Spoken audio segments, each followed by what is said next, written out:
ओवैसी कुत्ता भी ना पेशाब करेगा औरंगजेब की पहचान पर। अब तो तिरंगा लहराएंगे पूरे पाकिस्तान पर।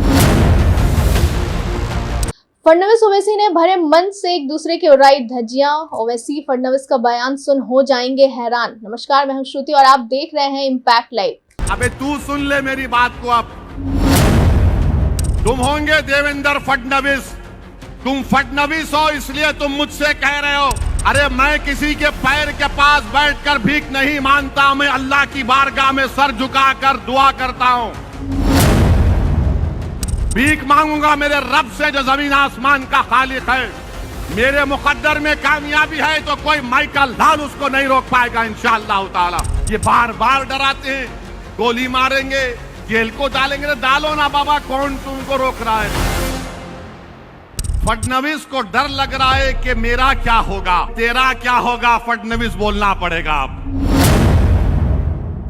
एक तरफ बिहार में विधानसभा उपचुनाव चल रहा है तो दूसरी तरफ महाराष्ट्र में विधानसभा चुनाव हो रहा है। इस चुनाव में देवेंद्र फडणवीस और असदुद्दीन ओवैसी के बीच खूब बयानबाजी देखने को मिल रही है। स्थिति यह है कि दोनों ही नेता तू तराक पर उतर आए हैं। आइए देखते हैं इस वीडियो में। यहाँ पर आकर हमको धमकियां दी जा रही है।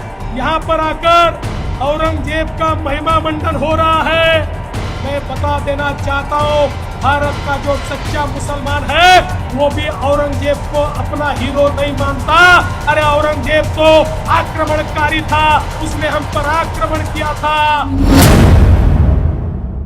आजकल तो ये ओवैसी भी यहाँ आने लगा है। मेरे हैदराबादी भाई उधर ही रहना, इधर को मत आना, इधर को तुम्हारा कोई कामा नहीं है।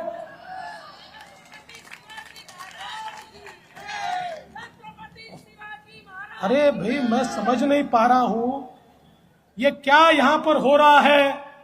यहां पर आकर हमको धमकियां दी जा रही है। यहां पर आकर औरंगजेब का महिमा मंडन हो रहा है। मैं बता देना चाहता हूं, भारत का जो सच्चा मुसलमान है वो भी औरंगजेब को अपना हीरो नहीं मानता। अरे औरंगजेब तो आक्रमणकारी था, उसने हम पर आक्रमण किया था। इसलिए सुन ले ओवैसी, कुत्ता भी ना पेशाब करेगा औरंगजेब की पहचान पर। अब तो तिरंगा लहराएंगे पूरे पाकिस्तान पर। बीजेपी का देवेंद्र फडणवीस बोलता है मेरा नाम लेके औरंगाबाद में। सुन ले ओवैसी, क्या कहता है फडणवीस? जिहाद की बात करता है और जिहाद होता है। हमको मालूम बताया गया लव जिहाद होता है, फिर बोला गया लैंड जिहाद होगा, फिर बोला गया जॉब्स जिहाद होगा, अब कह रहे हैं और जिहाद होगा। अरे देवेंद्र, तू अयोध्या की सीट तेरी पार्टी हार गई, कौन सा तेरा जिहाद था वहां पे? बोल, कैसा हार गए तुम लोग वहां पे? कौन हराया तुमको वहां पे? तुम लोग यहां पर हार गए, मुंबई में कई सीट तुम हार गए। वो क्या था बोलो? मोदी की मेजॉरिटी कम हो गई। बनारस में वो क्या था बोलो? मगर वो मकसद क्या है बीजेपी का? इनको डराओ। 75 साल पहले भी ऐसा डराया जाता था, अब वही चीज को इस्तेमाल कर रहे हैं। इनको डराओ। सुन लो देवेंद्र फडणवीस, तुम्हारे मोदी अमित शाह के ये जुमलों से हम डरने वाले नहीं हैं। वो जमाना चले गया डरने वालों का। अब हम लड़ेंगे, सीना तान कर अपना हक मनवा कर रहेंगे। तुम क्या कर सकते? या तो तुम गोली चला सकते या तुम जेल में डाल सकते। अरे हर आदमी अपनी जिंदगी और रिस्क और इज्जत लिखा कर इस दुनिया में आया है। बाबा सिद्दीकी को गोली मार दिए, कौन मारा अब तक नहीं बता पा रहे। वो जाके कोई सुना यूपी से किसको पकड़ कर लेकर आए, एक छोटे को। अरे दिमाग कौन है बताओ? क्यों मारी गई गोली उसको बताओ? कैसे कोई आकर गोली मार के चला जाता है 3 वक्त के मेले को? वो क्या था बताओ फिर? वो कौन सा नाम दोगे तुम उसको बताओ? नहीं, अब वो ऐसी सुन ले। अबे तू सुन ले मेरी बात को। अब तुम होंगे देवेंद्र फडणवीस। तुम फडणवीस हो इसलिए तुम मुझसे कह रहे हो। अरे मैं किसी के पैर के पास बैठकर भीख नहीं मांगता, मैं अल्लाह की बारगाह में सर झुकाकर दुआ करता हूं।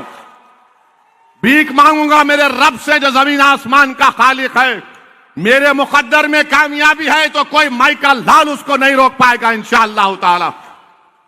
ये बार बार डराते हैं, गोली मारेंगे, जेल को डालेंगे। तो डालो ना बाबा, कौन तुमको रोक रहा है?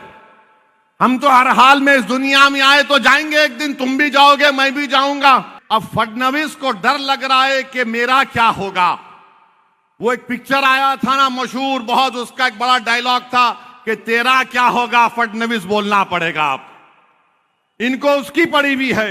तो आपने देखा कि देवेंद्र फडणवीस और ओवैसी के बीच खूब बयानबाजी देखने को मिल रही है। एक तरफ देवेंद्र फडणवीस जहां औरंगजेब का नाम लेकर ओवैसी पर निशाना साधते दिखे, तो दूसरी तरफ फिल्म शोले का मशहूर डायलॉग तेरा क्या होगा कालिया को याद करते हुए ओवैसी देवेंद्र फडणवीस को घेरते दिखे। हालांकि नेताओं को ऐसे बयानबाजी से बचना चाहिए, पर चुनावों के समय अब अक्सर ही इस तरह की बयानबाजी देखने को मिलती है। अब देखना यह है कि ऐसे बयानबाजी का महाराष्ट्र विधानसभा चुनाव पर क्या असर पड़ता है। ऐसे ही तमाम खबरों के लिए देखते रहिए इम्पैक्ट लाइव। शुक्रिया।